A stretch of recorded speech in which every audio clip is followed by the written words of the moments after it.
I'm not sure what Democrats expected to happen here. I'm not sure what the media expected to happen when Donald Trump won the election in November. What did the left think was going to happen? Seriously, were Democrats under the impression that Donald Trump was just going to move on and pretend the last 10 years never happened? Pretend that none of this happened? 2 impeachments, 2 assassination attempts, Russia, Russia, Russia. Lawfare unlike anything we've ever seen before. Joe Biden working through his Attorney General, Merrick Garland, and people like Jack Smith and Fani Willis and Letitia James and all those liberal judges. 91 separate charges, 4 indictments. They raided Mar-a-Lago. They took his mugshot. They tried to bankrupt him. They tried to take him off the ballot. They tried to put him in jail. Anything to keep him from getting back to the White House. It's still shocking just to read through all of that. And it should upset anybody, no matter how you voted, because none of that was right. And most Americans know that none of that was right. Americans have always had an amazing sense for what's right and what isn't. And because of that, the American people elected Donald Trump again in November. And now it's time for payback. It is time for payback now. But no one wants to talk about payback like payback is somehow a dirty word. It's not. According to Democrats, we should move on for the sake of the country. Chuck Todd tweeting that the virus killing democracy right now is 2 wrongs, making a right mindset revenge over principles. To which we say, actually, Chuck, 2 wrongs can absolutely make a right. And we should pursue every single person who was part of the conspiracy to bring down Donald Trump for the sake of the country. Revenge over principles, right, Chuck? People like Letitia James, the Attorney General of New York, who literally campaigned on getting Donald Trump. Think about that. Someone no one ever heard of campaigning for Attorney General in the state of New York, campaigned on taking down a sitting president. She didn't campaign on cleaning up the streets. She didn't campaign on crime or serving the people of New York. She campaigned on getting Donald Trump. And she did this because Letitia James is a tool. She probably always has been a tool. And I mean that literally, like a tool shed tool. A tool that was used by the Biden White House to try and prevent Donald Trump from ever becoming president again. New York State Attorney General Letitia James speaking exclusively with our Aaron Katersky, insisting she will collect that civil fraud fine, even if it means seizing some of his assets. We are prepared to make sure that the judgment is paid to New Yorkers. And yes, I look at 40 Wall Street each and every day. If he does not have funds to pay off the judgment, then we will seek, judgment enforcement mechanisms in court. And we will ask the judge to seize his assets. Oh, yes, whisper voice, to seize his assets. And then I'm going to stare at Donald Trump in court because I'm so naughty and bad. Remember that? That was last May. None of it worked. None of it worked because that case was based on politics, a case where there were no victims or complaints, a case that was never about the law. It was always about her trying to get him.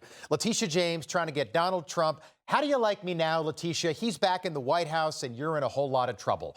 None of it worked, and it didn't work for my friend John Bolton either. I'm being sarcastic. Again, I'm not sure what these people thought was going to happen after 80 million Americans put Donald Trump back in the White House in November. But the legacy media are acting like they all just suddenly came out of a coma over the last few days, like the last 10 years didn't happen. Like Robert De Niro in that movie Awakenings, if you've seen that movie Awakenings.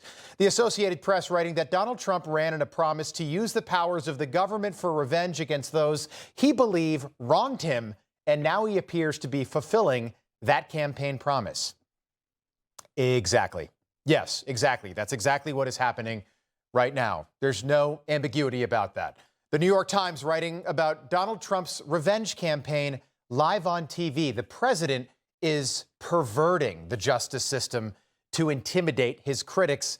And the New York Times again, law enforcement and retribution in uneasy mix. And a New York Times reporter, Peter Baker, tweeting that Donald Trump and his team have sought to use government power to go after John Bolton since his first term, even when it meant ignoring normal standards.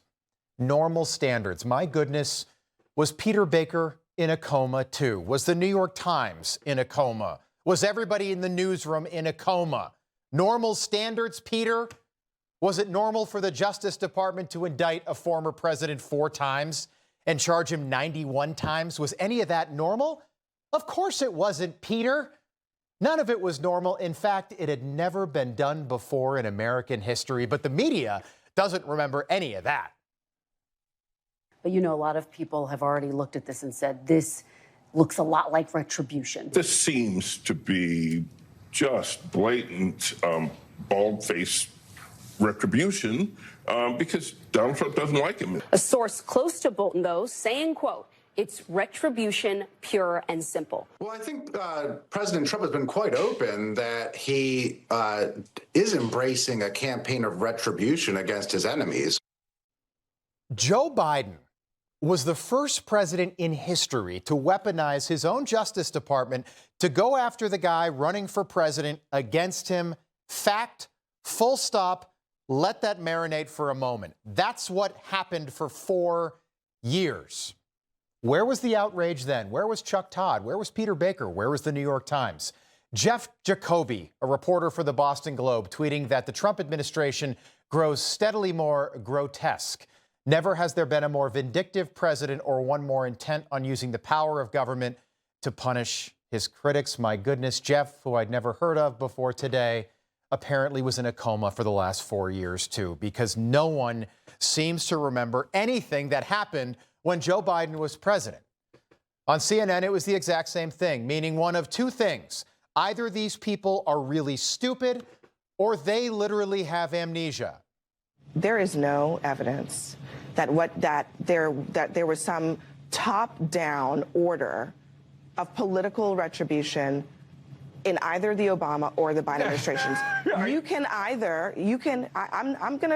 I'll concede to you that Donald Trump... They made up like the Russian hoax, and they used information to go after Donald Trump to try to undermine his entire presidency. Okay. And they all signed their names to it. Are you going to give me a second to talk or no? No, but like, you can't say that didn't happen. Listen. It happened. The Russia hoax, first of all, was Donald Trump prosecuted?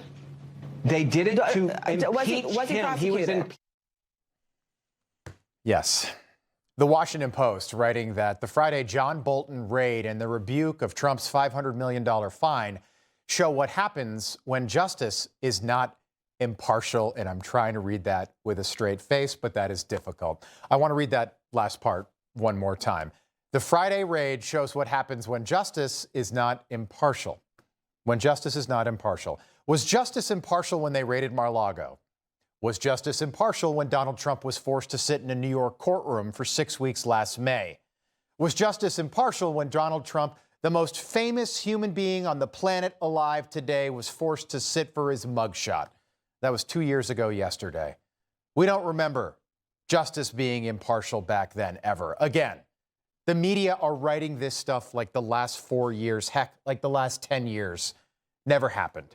Like the raid on John Bolton's little house out there in Bethesda, which had to be approved by 2 separate judges, is somehow unusual after what Joe Biden did for 4 years, even though John Bolton has yet to be charged with a crime. Yet.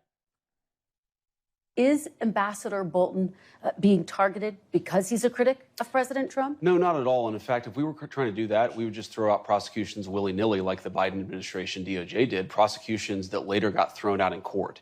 If we bring a case, and of course we haven't done that yet, the Department of Justice has not done that yet, we are investigating Ambassador Bolton, but if they ultimately bring a case, it will be because they determine that he has broken the law. You shouldn't throw people willy-nilly in prison. You should let the law drive these determinations, and that's what we're doing.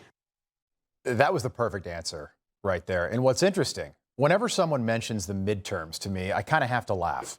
In 2010, Barack Obama's first midterm, Republicans picked up 63 seats in the House. At the time, that was predictable. In 2018, Donald Trump's first midterm, Democrats picked up 41 seats in the House. At the time, that was predictable too. But 2026, look, we're sorry. Once again, it's like Democrats are all just waking up from a coma. And if you disagree, send me an email, finnertyshow@newsmax.com. Please do this. And seriously name one single thing that Democrats have going for them as a party today, right now. Because things are not getting better for Democrats, they continue to get worse.